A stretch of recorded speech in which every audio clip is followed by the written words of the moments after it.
Hi, my name is Jordan Adler. I grew up in a small suburb south of Chicago, and my father saved his whole life for me to go to college for 1 year, and then we were required, myself and my sisters were required to graduate from college. So I go down to the University of Illinois, and when I graduate, I take a guitar, a suitcase, and $250 and move to Arizona because there was a lot of building going on, and I had a degree in landscape architecture. I don't know where it came from because I grew up in a non-entrepreneurial family, but I was an entrepreneur. And I started applying for jobs. At the same time, I was answering classified ads for different opportunities. And I signed up in network marketing companies. My job, I had many jobs when I first, got started in the working world. I rented roller skates, and I worked at a gym, and I began drafting and different things like that. But I was always interested in these little entrepreneurial enterprises, and I had picked up a book at a garage sale for a quarter called The 10 Napkin Presentations by Don Failla. And I read the book and I got really excited about the idea of leveraged income, the idea of being able to get paid over and over again for work that you do one time. I embraced that idea and that concept, and so I started looking at these different classified ads and signing up in different network marketing companies. Now my jobs were paying me under $20,000 a year.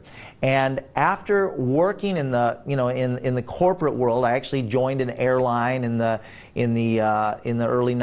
actually joined an airline in the 80s, and I was there for 10 years, and I was involved in all these different entrepreneurial projects and companies, and I spent money that I didn't have. I borrowed money on my credit cards. In fact, I had 22 credit cards with $36,000 worth of debt on the credit cards, signing up in different companies. And over the course of 10 years, I had signed up in 11 different network marketing companies while I had my corporate job at the airline.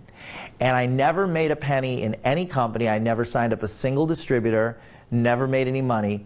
And then I met a guy, his name is Russ, and we never went into business together. But he was 25 years old, he was married, he had a little baby, and he was living in this huge, what I consider to be a mansion in Scottsdale, Arizona, with a big circle drive and a fountain out front and a library, and he drove an expensive sports car. And at that time, he had the lifestyle that I wanted. And so we got together, and he shared some wisdom with me. It was simple.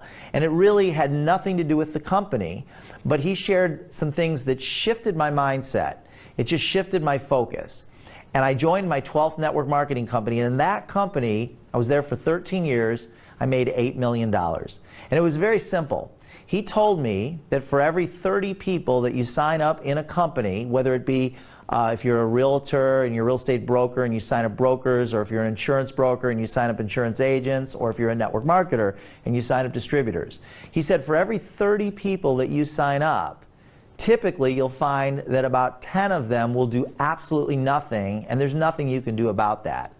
He said about 10 of them will do a little, like it's the realtor that sells one house a year. And then the other 10 will do a little more than a little, but he said one, typically out of 20 to 30, will go out and build a big business. And if you talk to any successful real estate broker, they'll tell you that they need to recruit typically 30, 40, 50 people to find one that's going to actually do anything big. So there was a coffee place called Coffee Plantation on Mill Avenue in Tempe, Arizona.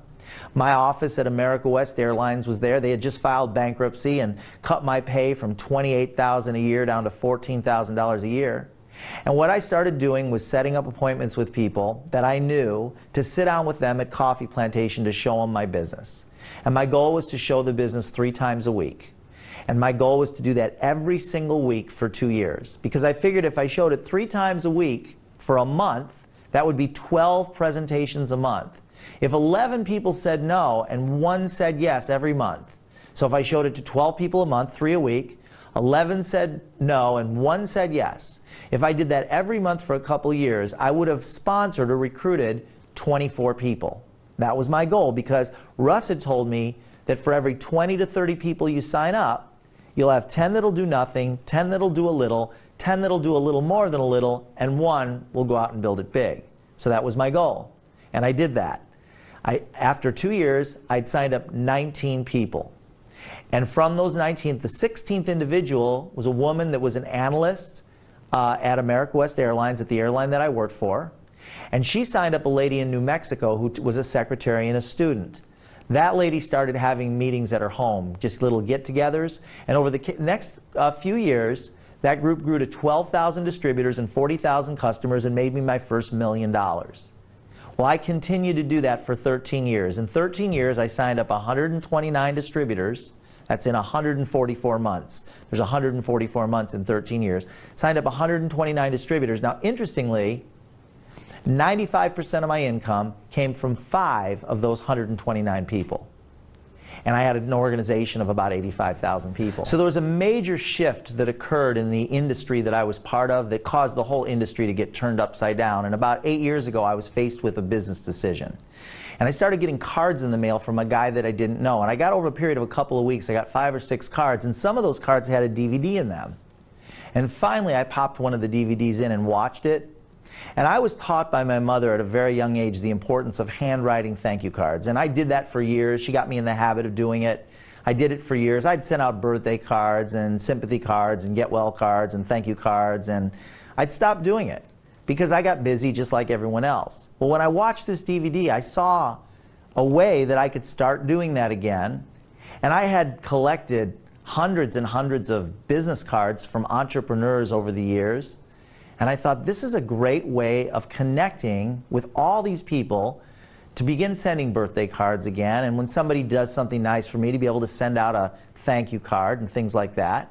So I got in touch with this guy, and he walked me through sending a card to my mother who lived in Chicago. I was in Arizona at the time. As soon as I hit the send button, I thought to myself, this is something I must do. So I signed up to be a customer initially, and I told the guy I'm not interested in building the business. However, after I sent out probably close to 100 cards, the feedback I was getting was so powerful and so positive, I started thinking there's millions of people out there that are going to need this and are going to want it, and I wanted to be part of that growth. So I started calling people that I had business cards for. I wrote them on a list and I started calling them, and I started sharing this concept, and I was sharing it with 3 to 5 people a day.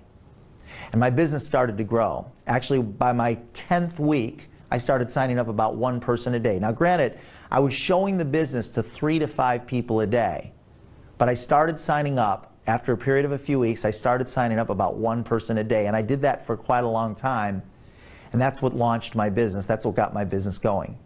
The business grew to 1,000 distributors, then 10,000 distributors, then 50,000, 60,000 distributors, and today, we're just getting started.